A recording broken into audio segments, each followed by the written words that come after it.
Dear student, second semester 7th lesson video 5th lesson की अंतिम video है। हम बहमनी साम्राज्य के कुछ शासकों के बारे में पढ़ रहे थे। तो उस कड़ी में हमने लास्ट जो शासक पढ़े थे वो पढ़े थे ताजुद्दीन फिरोज शाह को हमने पढ़ा था।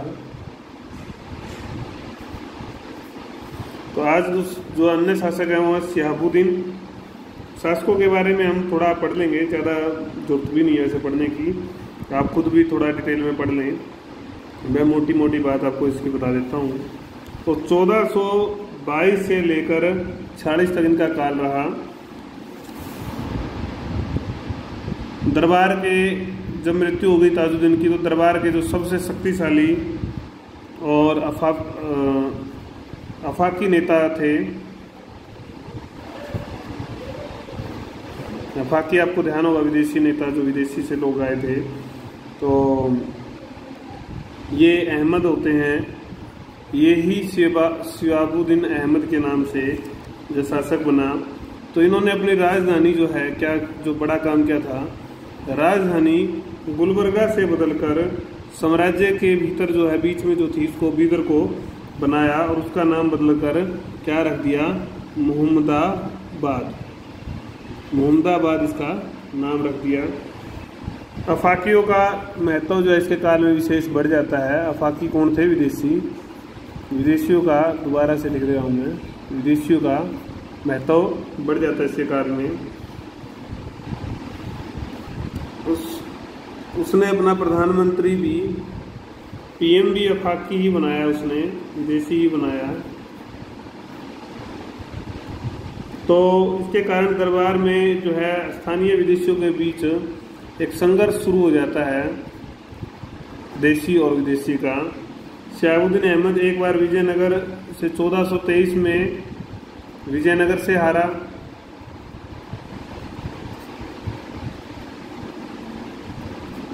तो 1425 में उसे पराजित भी किया। सुल्तान ने 1426 में मालवा और माबर को जो है पराजित भी किया, इसने विजय भी थी इसकी।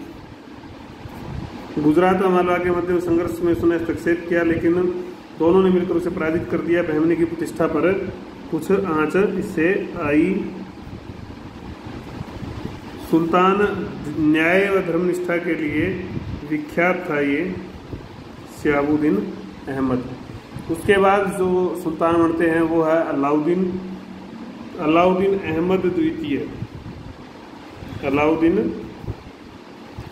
द्वितीय सुल्तान बनते हैं, जिनका काल 1458 तक रहा।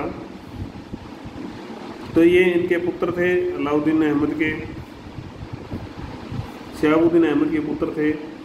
और शासनकाल में इन्होंने कई युद्ध किए, तेलंगाना के साथ, गुजरात के साथ, खानदेश, विजयनगर, मालवा, लेकिन इसको कोई लाभ इससे नहीं हुआ।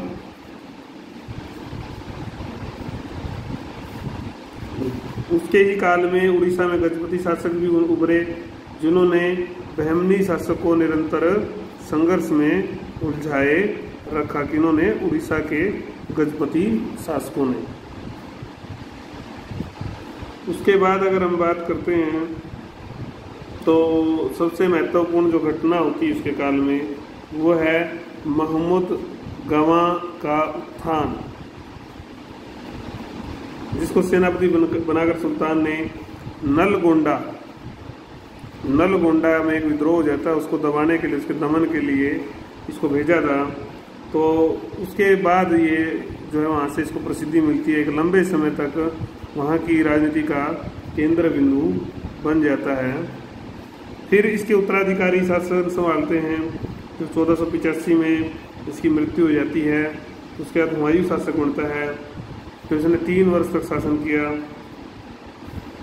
विद्रोह का दमन किया, लेकिन वह कुल मिलाकर अयोग्य, क्रूर, थोड़ा कमज़ोर राजनीतिक था। तो सभी जो सफलताएं थी इसके काल में वो किसकी थी? अगर कोई सफलता मिली तो वो मोहम्मद गवां की थी। फिर निजामुद्दीन आ जाते हैं, निजामुद्दीन अहमद। ये 8 वर्ष के होते हैं, इसके बेटे होते हैं 8 वर्षीय पुत्र। तो संरक्षक उसकी माता बन जाती है, और पीएम तो फिर अपने मोहम्मद गवां रहेंगे ही लंबे समय। तो शासकों से संघर्ष रहा इनका भी, विजयनगर से, मालवा से, उड़ीसा से।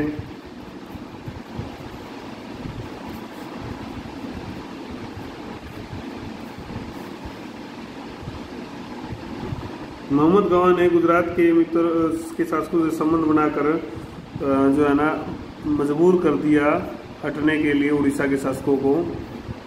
उसके बाद शमसुद्दीन मोहम्मद तृतीय आ जाते हैं। शमसुद्दीन मोहम्मद तृतीय, जब निजामुद्दीन अहमद की ऐसे में मृत्यु हो जाती है तो 9 वर्ष के होता है, ये इसका छोटा भाई होता है निजामुद्दीन अहमद का, ये शासक बनता है। तो कुल मिलाकर ये जो काल था पूरी तरह से गवां का काल था, मोहम्मद गवां का, उसका ही उसे सुल्तान ने ख्वाजा जहां की उपाधि मिली थी। कौन सी उपाधि थी इनके पास? ख्वाजा जहां। शासक तो नहीं रहा, लेकिन इसका जो काल है, इसका जो स्थान है वो बहुत ही इम्पोर्टेंट है इस पूरे का साम्राज्य में। तो जो दीपक बुझ रहा था बहमनी साम्राज्य का, उसको बुझने भी नहीं दिया, और ज्योतिर्मय जो है उसको जलाए रखा काफ़ी समय तक। इसने साम्राज्य का विस्तार किया, संघर्ष को जारी रखा विजयनगर साम्राज्य के साथ, प्रशासन को सुव्यवस्थित ढंग से स्थापित किया, 4 प्रांतों या तरफों में विभाजित कर उनकी संख्या 8 कर दी। साहित्य संस्कृति में भी योगदान था इसका। इसके लिए इसने बीदर में एक कॉलेज बनाया, महाविद्यालय बनाया।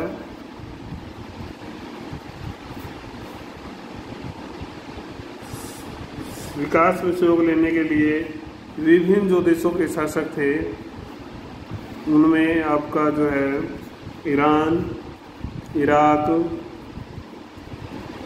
मिस्र, तुर्की के सुल्तानों से संपर्क स्थापित किया, पत्र व्यवहार किया और उनसे विकास के लिए मदद मांगी। क्योंकि खुद भी यह अफाकी था, तो इसने तालमेल बनाने का जो है प्रयास किया कि देशी विदेशी का झगड़ा न रहे। आखिर के जो उसके दिन थे उसमें वो एक षड्यंत्र का शिकार हो जाता है जीवन में, और उसकी सेना में विद्रोह हो जाता है। और क्योंकि इस विद्रोह को विजयनगर के शासक का समर्थन प्राप्त था, 1481 में जब विजयनगर पर आक्रमण करके नेलार और कांची तक पहुंच गया, तो बीदर में उसके विरोधी दरबारियों ने उसके नाम से जाली पत्र तैयार करवाकर शासक को सौंप दिए, जिस आधार पर उसको देशद्रोही घोषित कर दिया जाता है, और सारी सेवाओं को जो है नकार कर उसको आखिर में मृत्युदंड दे दिया जाता है। ये एक बहुत बड़ी भूल थी बहमनी साम्राज्य की, और उसका परिणाम विखंडन के रूप में, पतन के रूप में इनको भोगना पड़ा। इस तरह से मोहम्मद गवां की मृत्यु के बाद दरबार या राज्य जो है षड्यंत्र, विद्रोह और अव्यवस्था का केंद्र बन जाते हैं।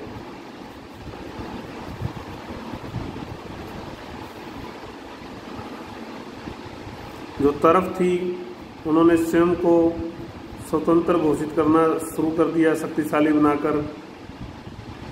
तो साम्राज्य जो है बिखरना शुरू हो गया 15वीं शताब्दी के शुरू में।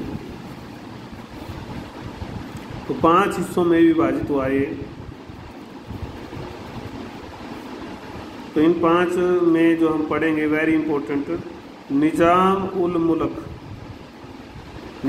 उल मुल्क ने अहमदनगर में किसकी स्थापना की? कई बार आता है ये 2 अंक में, ये जो यहाँ से क्वेश्चन शुरू हो रहे हैं। अहमदनगर में कौन सा स्थापित किया? निजाम शाही। यूसुफ आदिल शाह ने जहाँ बीजापुर में आदिल शाही वंश स्थापित किया। वेरी वेरी इंपॉर्टेंट, फतेह उल्लाह खान ने बरार में इमाद शाही, कौन सा? इमाद शाही। कुतुबुल मुल्क ने गोलकुंडा में कुतुब शाही।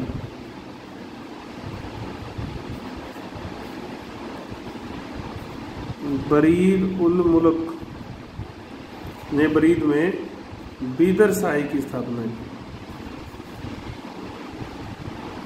ये वंशों की स्थापना के बारे में हमने पढ़ा। फिर वेरी शॉर्ट क्वेश्चन पढ़ेंगे।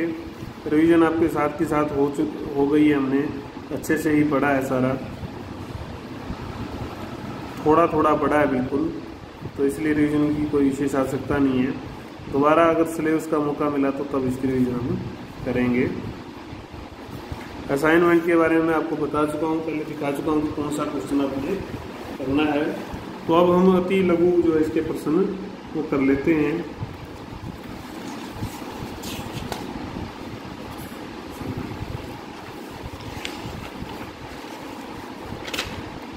अति लघु में किताब में 42 क्वेश्चन हैं, बड़े सरल हैं, आप इनको देखें समझें। कोई दिक्कत आती है तो भी आप मेरे से पूछ सकते हैं, बाकी आपकी रिवीजन हो जाएगी। क्वेश्चन से भी एक रिवीजन ही आएंगे आपकी। देखें क्वेश्चन, विजयनगर साम्राज्य की स्थापना किसके काल में हुई थी? मोहम्मद तुगलक के काल में। साम्राज्य का पहला शासक कौन था? हरिहर राय। हरिहर राय और बुक्का भाई थे दोनों।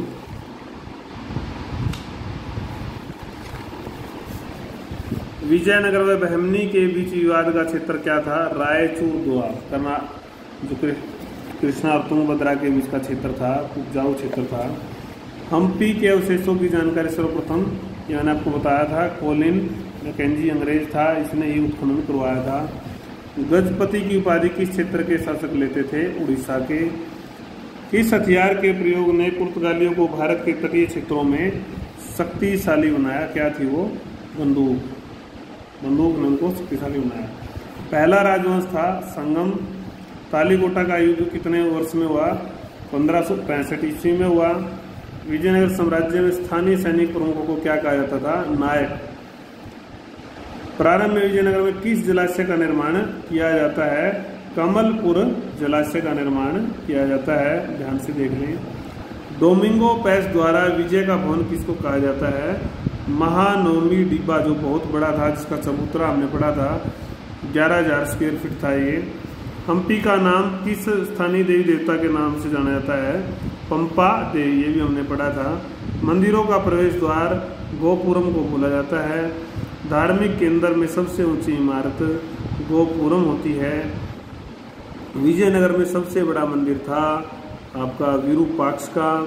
रथ की आकृति वाला मंदिर किस देवता का माना गया है? वो है विट्ठल का। किसका है? विट्ठल, ध्यान दे लें। उसके बाद अगला जो क्वेश्चन है वो है विजयनगर का सबसे प्रतापी शासक कृष्णदेवराय। समकालीन दक्षिण राज्य कौन सा था विजयनगर का? तो बहमनी के साथ संघर्ष इसका चलता रहता था। मुगल शासक ने विजयनगर के देवराय का वर्णन किया है बाबर ने तुझ के बाबरी में। स्थापना कब हुई थी? 1336 में। वर्तमान नाम क्या है? हम्पी। बंदूक लाने का श्रेय पुर्तगालियों को। विजयनगर का सबसे प्रतापी शासक किस वंश से था? तुलु वंश से। तालीकोटा का युद्ध किस क्षेत्र में हुआ? राक्षस तांगड़ी क्षेत्र में, इसलिए इसको राक्षस तांगड़ी का युद्ध भी बोला जाता है। सैनिक प्रमुख के साथ साथ प्रशासनिक कार्य वाले वर्ग को क्या नाम दिया जाता था? अमर नायक। तुंगभद्रा नदी विजयनगर में किस दिशा में थी? उत्तर पूर्व में। सुरक्षा की दृष्टि से विजयनगर का आश्चर्यजनक पहलू है कृषि क्षेत्र की भी किलेबंदी की हुई थी, हमने पढ़ा था। पहला प्रकोटा, एक प्रकोटा। 11,000 वर्ग फीट के आधार पर 40 फीट ऊंचे विशाल मंच को पुरातत्वविदों ने क्या नाम दिया? महानवमी डिब्बा। राजकीय केंद्र में सबसे सुंदर भवन क्या है? कमल महल। उसके बाद धार्मिक केंद्र में लोगों की श्रद्धा सबसे अधिक इस मंदिर में थी, विरूपाक्ष में। विरूपाक्ष मंदिर का कौन सा प्रवेश द्वार सबसे ऊंचा, भव्य व मुख्य है, पूर्वी द्वार।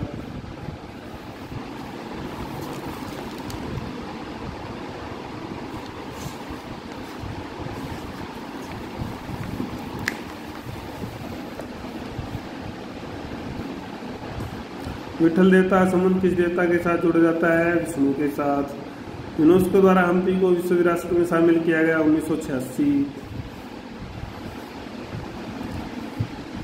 तुगलक के शासनकाल में दक्षिण भारत में प्रशासन पर नियंत्रण करने वाले अधिकारियों को क्या नाम दिया गया, सादी। इन लोगों ने ही अमीर सादाहा ने विद्रोह कर दिया था और बहमनी साम्राज्य की स्थापना की थी।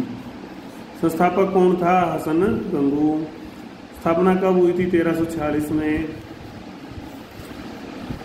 अलाउद्दीन हसन बहमन शाह ने अपने राज्य में विशेष रूप से क्या किया, विद्रोह का दमन, शांति स्थापना, जजिया कर की समाप्ति। ये विशेष बात थी, जजिया कर की समाप्ति। उड़ीसा के शासक क्या कहलाते थे, गजपति। दोबारा आ गया।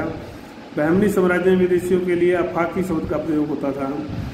बहमनी साम्राज्य को अंतिम दिनों में पतन से बचाए रखने का श्रेय मोहम्मद गवां को।